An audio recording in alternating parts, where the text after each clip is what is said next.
Hey guys, it's Bunsty. I'm going to talk about how to Ctap stab a spy and how to do them yourself. For those who know nothing about Ctap stabs, in order to backstab an enemy while standing on top of them, you have to crouch to reach their backstab hitbox. That means that usually we would not be able to stand up and backstab someone from above, let alone jump at the same time. However, during a spy's crouch, there is a small window in which the spy is far enough down to reach the enemy's back hitbox, but not far enough down that they cannot jump. If done correctly, you can tap crouch and pull off both a stab and a jump, also known as a Ctap stab. Something I also want to show that I haven't seen anywhere is all classes have the ability to perform a similar movement. However, Spy is the only class with a hit scan melee, so the timing becomes extremely different as you need to attack before you even crouch for classes with a swing up time.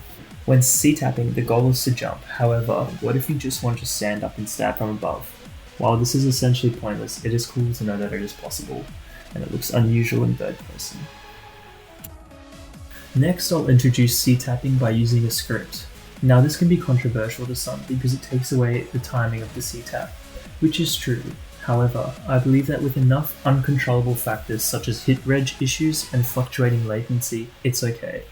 Another reason why I believe it is okay is because the ideal C-tap nowadays must be executed as quickly as possible.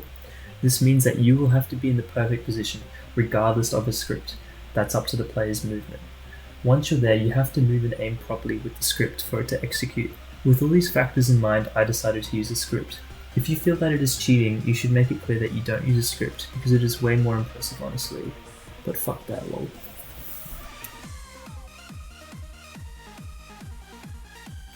Okay, so the next part of this video is going to show you how to make a script for your config. In the description of the video, I'll include a command line that uses wait commands, plus attack, plus duck, and plus jump to execute a C-tap. It is important to understand how wait commands work. The number after the wait command dictates how many frames will pass before it stops executing. For example, plus duck wait 50 means that I will crouch for 50 frames. So if your computer runs at 1 FPS, it's going to crouch for 50 seconds. And if you're getting 100 FPS, it's going to crouch for half a second. I hope that makes sense.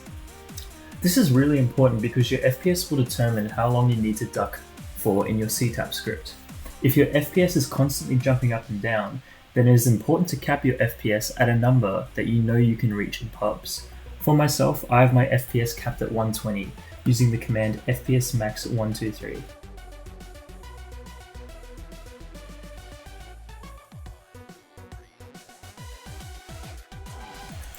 Once you have your FPS capped, you need to trial and error with the script to find the shortest crouch time that pulls off a C-tap. To do so, you can stand anywhere and test with the ground. If you butterknife the ground and jump, it worked. You want to tweak the crouch wait time slowly until it is as fast as possible. You will know it's too low when you aren't butterknifing the ground. For myself at 120 FPS, I found the wait time of 22 frames is perfect. C-taps can be pulled off in every direction. The easiest is fully stationary, and the hardest is moving forwards. Here are some examples. You just have to get used to moving and executing at the right time.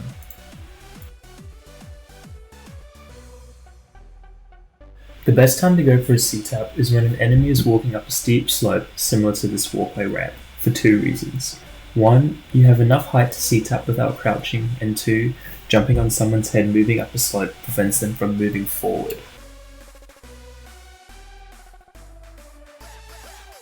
So essentially, when I'm going for a C-tap, I'm going to jump into midair and I'm not going to hold crouch at all. I'm going to aim for the very front of their hitbox. The reason why I do this is it gives me time to begin executing my script and begin walking backwards. So once I've executed the script, I tend to pretty much flick back to the direction I was jumping. When you're practicing C-tap stabs on TR Walkway, you've got to remember that the bots aren't actually walking like normal players do. They're being pushed along in a sliding state, and when they're in this state, you can run boost off the head, even when they're facing the opposite direction to you. It's because of this you always seem to go flying on TR Walkway, so just keep that in mind when you practice. Getting this muscle memory down is really going to take a long time, and it's going to be pretty hard on TR Walkway to begin with, so I recommend just spawning in bots offline and practicing on completely stationary players, and then moving on to moving players. There is an important mechanic that affects how you move after an enemy you're standing on dies. Depending on the direction the damage is applied, you will be boosted in that direction. I'm not sure if there is a name for it, but I refer to them as dead enemy run boosts. This works really well with Ctapping because it means that if you go to Ctap an enemy and as you execute a Ctap they begin walking backwards, not only will you jump in that direction, but you'll also be boosted in that direction. It's important to note that Ctaps have a pretty random element where they can boost you for seemingly no reason. If the enemy is slow and you stab, but slightly change your direction, you can essentially air brake. This is not good for covering distance, but if the follow-up of stab is nearby, it is best.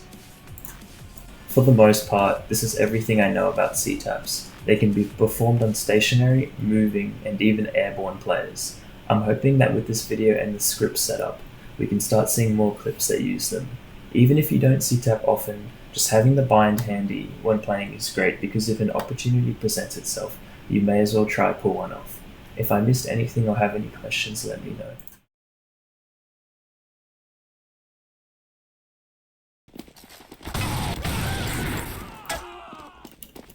You got blood on my